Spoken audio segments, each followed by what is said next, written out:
večer. Dragi otroci, Lepo pozdravljeni. Danes bomo prebrali pravljico o Ježku, ki grdo poje.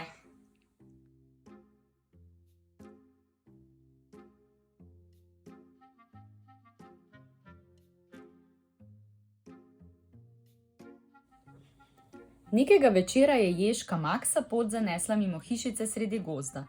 Skozi odprto okno je bilo slišati čudovito petje, ki ga je povsem prevzelo. Ko je petje potihnilo, se je ves očaran odpravil proti domu. To je bilo pa zares čudovito, je zavzdihnil Maks in pomislil, da bi tudi sam rad tako lepo pel.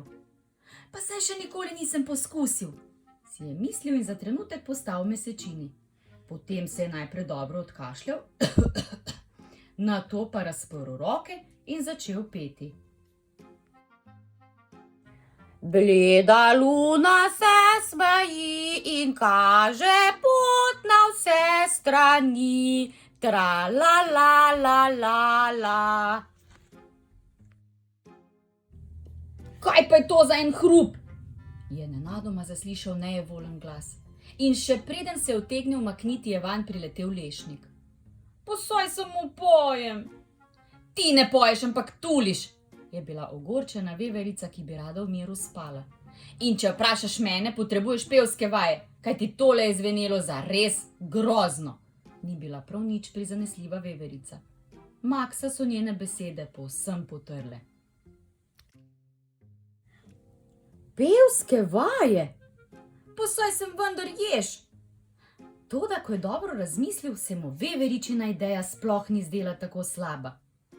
Naj pomislim, kdo v gozdu najlepše poje? Seveda, gospod Slavec. In je hitro, kolikor so ga nesle noge, odhitel gospodu Slavcu, da bi ga naučil pevskih veščin. Gospod Slavec ga je prijazno sprejel. Najprej nekaj zapoj, ga je prosil. In Maks je zapel pesem o luni.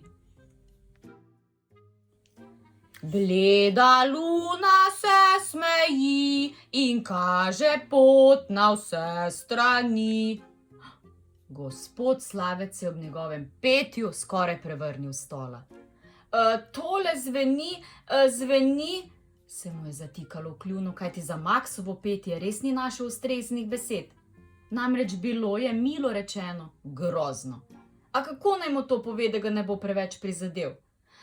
Tole zveni nadvse obetavno, se je končno domislil gospod Slavec.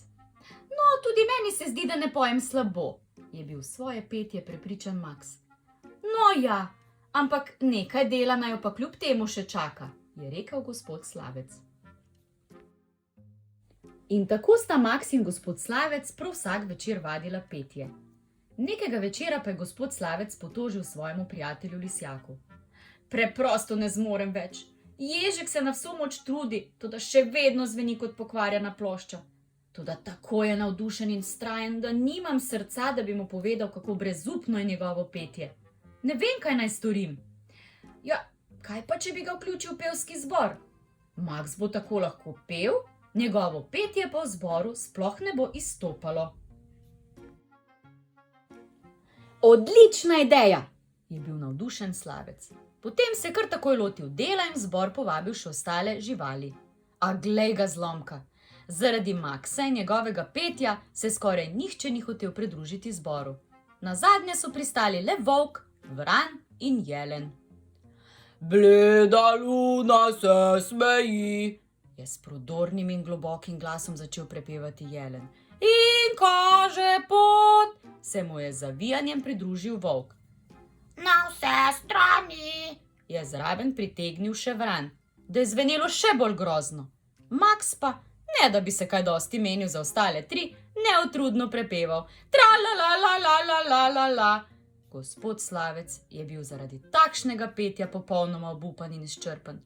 Še pred koncem učne ure je imel vsega vrh glave.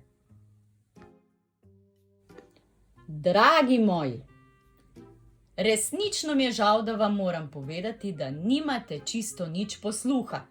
Zelo ste se trudili, toda je že tako, da vsak pač ne more peti, jih je prekinil Slavec. Živali so ga ob teh besedah razočarano pogledale. Ampak Ježek Maks ni izgubil upanja. Kaj pa, če bi vseeno rad pel? Petje me tako osrečuje. Mene tudi, so pohiteli tudi ostali. Gospod Slavec pa je samo zmajeval z glavo.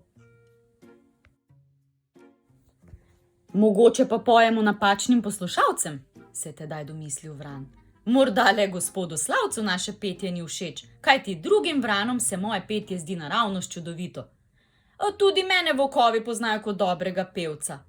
Ježek Maks pa je bil prepričan, da je najbolje, da kar priredijo koncert. Tako so iz bližnje in daljne okolice na koncert prišli vsi volkovi, ježi, jeleni in vrani. Neizmerno so uživali v petju pevskega zbora in vedno znova so hoteli poslušati pesem o Luni.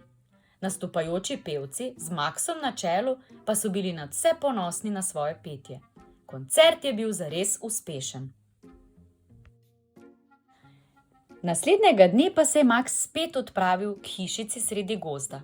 Postal je pred odprtim oknom in prisluhnil petju, ki je prihajalo iz notranjosti. A tokrat ni poslušal sam. Z njim je bila gospodična Ježovka. To petje je res čudovito, mu je rekla. Toda, ko zapoješ ti, je dosti bolj zabavno.